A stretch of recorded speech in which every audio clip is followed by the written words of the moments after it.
বাঁচবো আর কয়দিন, থাকেন না নিজে ভালো, অন্যকে একটু ভালো রাখেন।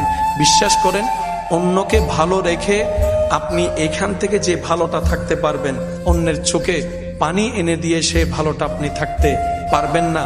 হয়তো জিত করে আপনি সাময়িক একটা জিতের আনন্দ আপনি হয়তো নিতে পারবেন, কিন্তু বিশ্বাস করেন, আপনার ভিতরে যদি বিন্দু পরিমাণ মনুষ্যত্ব থাকে, আপনি কারো উপর জুলুম করে কাউকে কষ্ট দিয়ে আপনি শান্তিতে রাত্রে ঘুমাতে পারবেন না। আপনার মনুষ্যত্ববোধ আপনাকে বারবার জাগিয়ে তুলবে। কথা বলেন ঠিক কিনা?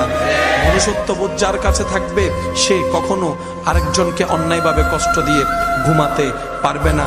সুখী কারা? লিস্টি যদি করেন, আপনাকে প্রথম নাম্বারে রাখতে হবে জগতের পাগল যারা, তারাই সবচাইতে সুখী। এবার পাগলকে জিজ্ঞেস করেন, ভাই তুমি সুখীদের লিস্টিতে এক নাম্বারে কেন? সবাই তো হাসে, সবার হাসির মধ্যে কেমন যেন একটু ফরমালিন অভিনয়ের ভাব আছে, কিন্তু পাগল যখন হাসে দেখতে এত চমৎকার লাগে, মনে হয় যেন তার মনের আনন্দের হাসিটা তার চেহারাই দেখা যাচ্ছে। ও পাগল, তুমি এত সুন্দর করে হাসো কেন?